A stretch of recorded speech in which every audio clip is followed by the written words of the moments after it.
Hi guys, আমি আমাৰ গোৱালপাৰা বাপুজি নগৰত মোৰ বুলেটখন ধুই আছোঁ।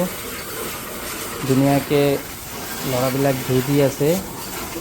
এতিয়া চেম্পু মাৰি আছে মোৰ বাইকখনৰ, ধুনীয়াকৈ চাফাই কৰি দি আছে।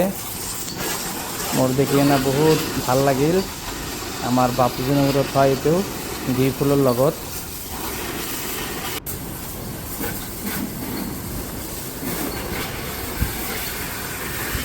প্ৰায় শেষ হ'ল মোৰ গাড়ীখন ধোৱা। এতিয়া গাড়ীখন ওলাই দিব মোক, ওলাই আছে গাড়ীখন। বহুত দিন পিছত মোৰ বুলেটখন ধোৱা লাগে, লেতেৰা হয়, ভাল নালাগে। সেইকাৰণে অলপ ঘৰত নকৰি আমি বাপুজি নগৰত আহিছোঁ। ইয়াতে কিমান স্পীডত পানীবিলাক মাৰি আছে, ধুনীয়াকৈ চাফা কৰি দিয়ে সিহঁতে। দেখি বহুতেই ভাল লাগে, সেইকাৰণে মই আহিয়ে থাকোঁ প্ৰায়।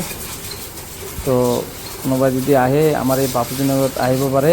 ধুনীয়াকৈ বাইক, কাৰ চব চাফা কৰি দিয়ে। এতিয়া আমাৰ বাইকখন তাৰ পৰা ৰেডি কৰি ইয়াতে দিলে, কিমান ধুনীয়া লাগিছে চাওকচোন, কিমান ক্লিন হৈছে। এতিয়া আৰু চাফা কৰি আছে। চাওক গাইজ, ধুনীয়াকৈ পৰিষ্কাৰ কৰি দিয়ে সিহঁতৰ এক্টিভিটি বহুত ভাল লাগিল মোৰ, সেইকাৰণে ভিডিঅ'টো বনাইছোঁ। আপোনালোকে চাব। আমাৰ বাপুজি নগৰত হয়। এতিয়া হোৱাৰ পিছত আমি ওলাই আহিলোঁ তাৰ পৰা। এইটো আমাৰ গোৱালপাৰা মেইন ৰোড হয়।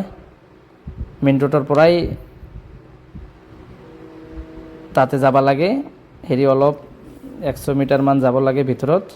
তাতে আমাৰ এইটো আছে। তো গাইজ,